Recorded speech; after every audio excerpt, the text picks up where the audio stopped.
ఇంట్లో ఒక్కొక్క కష్టము. ఒక్కొక్కళ్ళు ఇంట్లో భర్తలు తాగుబోతులుంటారు, తిరుగుబోతులుంటారు, జోదగాళ్ళు ఉంటారు. పిల్లలు తల్లిదండ్రులను పట్టించుకొని వారు ఉంటారు. పిల్లలు నరకం చూపిస్తూ ఉంటారు తల్లిదండ్రులకు. చదువులు చదవక, సరైన పెంపకం పెరగక, ఇలాగా ఒక్కొక్కరు ఒక్కో సమస్య. ఒక్కొక్కరు మనవల్ని మనవరాల్ని పెట్టుకొని, కొడుకుని కోడల్ని పోగొట్టుకొని మనవ సంతానాన్ని పెంచుతూ అష్ట కష్టాలు పడుతూ ఉంటారు. అయితే ఒక్కొక్కరిది ఒక్కొక్క సమస్య.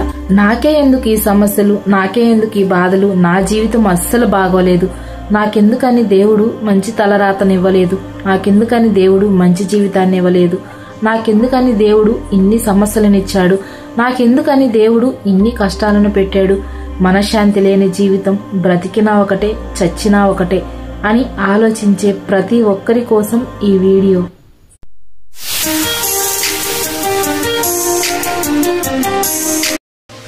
మనం ఎప్పుడూ కూడా మన వైపు నుండే ఆలోచన చేస్తూ ఉంటాము.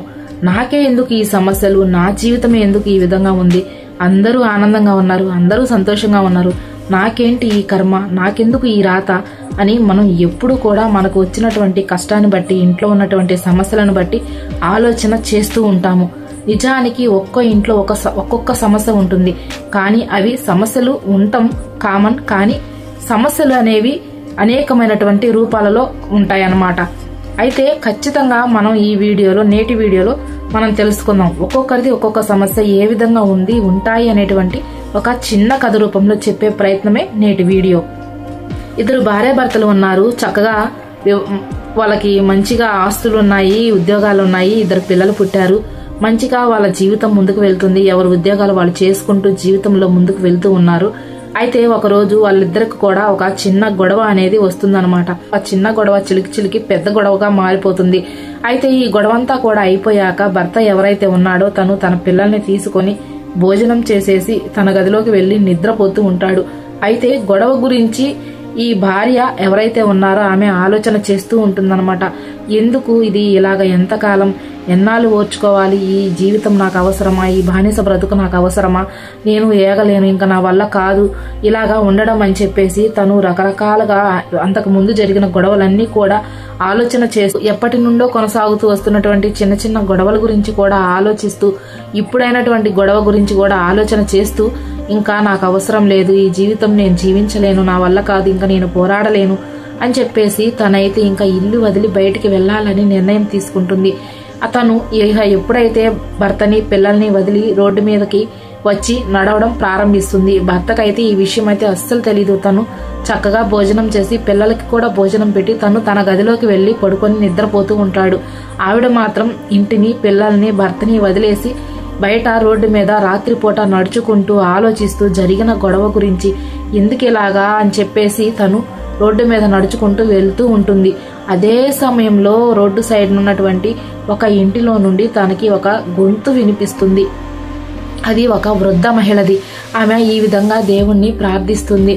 దేవుడా, నాకు నా మంచి ఆరోగ్యాన్ని ఇవ్వు, నేను ఈ ఆరోగ్యం లేక చాలా బాధపడుతున్నాను, నేను నా పనులు కూడా నేను చేసుకోలేకపోతున్నాను, నాకు మంచి ఆరోగ్యాన్ని ఇవ్వు దేవుడా అని చెప్పి ప్రార్థిస్తూ ఉంటుంది. ఆ యొక్క ప్రార్థన ఈమె నడుస్తూ వెళ్తూ ఉండగా రోడ్డు మీద ఆమె చెవులకు వినిపిస్తుందన్నమాట.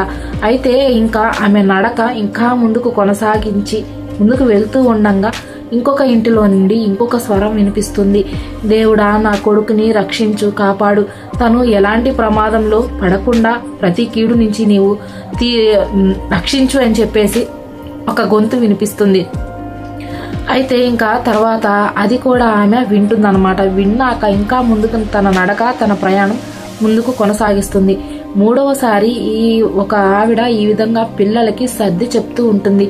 అది మీ నాన్నగారు వస్తారు, బియ్యం కూరగాయలు తీసుకొని వస్తారు, మీరు తను వచ్చే టైం అయింది, తను రాగానే నేను మీకు అన్నం కూర వండి పెడతాను, ఈలోపు మీరు నిద్రపోండి అని చెప్పి తన పిల్లలకి సర్ది చెప్పడం తను వింటుంది. ఆ తరువాత ఇంకొక ఇంటిలో నుండి ఒక ముసలావిడ తన మనవుడిని ఈ విధంగా అడుగుతుంది. అయ్యా, నాకు మందులు తెచ్చి 2 నెలలు అయిపోయింది, ఈ నెలలో అయినా నాకు మందులు తీసుకొని వస్తావా అని చెప్పి చాలా దీనంగా తన మనవుడిని అడుగుతుంది. అడిగినప్పుడు ఆ మనవుడైతే ఈ విధంగా సమాధానం ఇస్తాడు. అమ్మమ్మ, ఖచ్చితంగా నేను డబ్బులు అనేవి ఈ నెలలో ఎంతో కొంత మిగిలించి నీకు మందులు తీసుకొని వచ్చే ప్రయత్నం అయితే చేస్తాను. 2 నెలల నుండి కూడా ఒక్క రూపాయి మిగలడం లేదు. చేసిన రూపాయి చేసినట్లుగా ఏదో ఒక ఖర్చు కింద అయిపోతుంది. ఈ నెలలో నేను నీకు మందులు తీసుకువచ్చే ప్రయత్నం అయితే చేస్తాను అని చెప్పి మనవడు సమాధానం ఇవ్వడం జరుగుతుందన్నమాట. ఇవన్నీ వింటూ వెళ్తున్న మహిళ రోడ్డు మీద నడుచుకుంటూ వెళ్తూ ఇవన్నీ వింటూ వెళ్తుంది. వినగా తను ఒక ఆలోచన చేస్తుంది. ఒక్కొక్కరి జీవితంలో ఒక్కొక్క సమస్య ఉంది. ఇంకొంచెం ఆలోచన చేస్తూ ఇంకొంచెం ముందుకు వెళ్ళగానే ఇంకో ఇంట్లో నుంచి ఇంకొక మహిళ గొంతు వినిపిస్తుంది. ఆమె ఆకలితో ఉంది. దేవుడా, నాకు చాలా ఆకలిగా ఉంది, ఎవరినైనా నా కోసం పంపించి నా ఆకలి తీర్చవా అని చెప్పి దేవుణ్ణి ప్రార్థిస్తూ ఉంటుంది.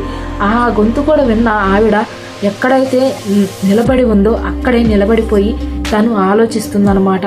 ఒక్కొక్కరి జీవితంలో ఒక్కొక్క సమస్య ఉంది. అయితే వీళ్ళ దగ్గర ఉన్నటువంటి సమస్యలు ఏవి కూడా నా దగ్గర లేవు. నాకు తినడానికి ఉంది, ఉండడానికి ఉంది, నా పిల్లలు చాలా ఆరోగ్యంగా ఉన్నారు, నా భర్త మంచి ఉద్యోగంలో ఉన్నాడు, నాకు మంచి ఇల్లు ఉంది, మంచి జాబ్ చేస్తున్నాడు నా భర్త, మేమందరం కూడా చాలా ఆరోగ్యంతో ఉన్నాము. వీళ్ళకున్నటువంటి సమస్యల్లో ఒక్క సమస్య కూడా నాకైతే లేదు. వీళ్ళు ఎంత దుర్భరమైన జీవితాన్ని, ఒక్కొక్కరు ఒక్కొక్క దుర్భరమైన జీవితాన్ని జీవిస్తున్నారు. నాకైతే ఇలాంటి పరిస్థితి అయితే ఏమీ లేదు. అయినా కానీ నేను ఎందుకు ఇల్లు వదిలి వచ్చాను అని చెప్పి తను ఆలోచిస్తూ ఉంటుందన్నమాట. ఆలోచించి తను ఎందుకు రావడం జరిగింది అని గమనించి తెలుసుకొని కొంచెం కోపాన్ని తగ్గించుకొని, కొంచెం అహంకారాన్ని తగ్గించుకొని, కొంచెం ఆవేశాన్ని తగ్గించుకుంటే నా జీవితం చాలా బాగుంటుంది అని చెప్పేసి ఆవిడ అవన్నీ కూడా విని తనకు ఒక చిన్నపాటి జ్ఞానోదయం లాంటిది జరిగి తను తిరిగి ఇంటికి వెళ్తుంది. ఇంటికి వెళ్లి తన భర్తను క్షమాపణ అడుగుతుంది. నేను నిన్ను విడిచి, పిల్లల్ని విడిచి వెళ్ళినందుకు నన్ను క్షమించు అని. అప్పుడు తన భర్త అయితే తనను క్షమించి దగ్గరకు తీసుకుంటాడు.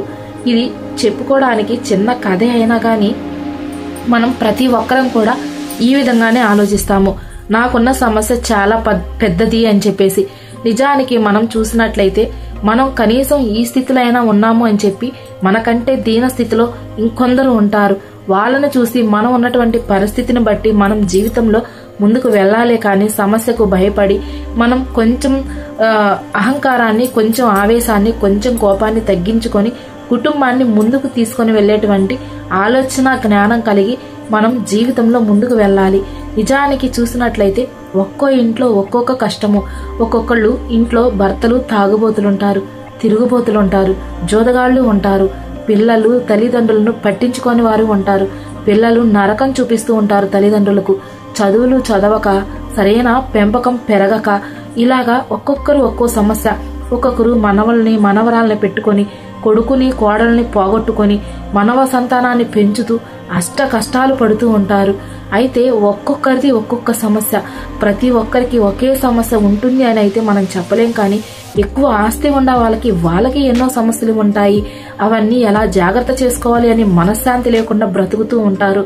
కానీ ఈ వీడియోలో నేను చెప్పాలి అనుకున్నటువంటి ముఖ్య ఉద్దేశము ఏంటి అంటే, ఎప్పుడు కూడా మనకు వచ్చిన సమస్య చాలా పెద్దది అని మాత్రం ఎప్పుడూ అనుకోకూడదు. ఆ సమస్యను ఏ విధంగా పరిష్కరించుకోవాలి అని ఆలోచన చెయ్యాలే తప్ప సమస్య నుండి పారిపోవాలి అనేటువంటి ఆలోచన అయితే ఎలాంటి పరిస్థితిలో కూడా చేయకూడదు. ఆ సమస్య పోతే ఇంకొక సమస్య మనల్ని వెంబడిస్తూనే ఉంటుంది. మనం సమస్యల నుండి పారిపోకుండా సమస్యకు పరిష్కారాన్ని మనం ఆలోచించేటువంటి దిశగా మన జీవితాలను ముందుకు తీసుకొని వెళ్దాం. ఈ కథ కనుక మీకు నచ్చినట్లయితే, నా ఛానల్ని మొదటిసారి చూస్తున్నట్లయితే నా ఛానల్ని సబ్స్క్రైబ్ చేయండి, ఒక చిన్న లైక్ ఇవ్వండి. మరిన్ని మంచి మోటివేషన్ స్టోరీస్తో మీ ముందుకు వస్తాను. Thank you.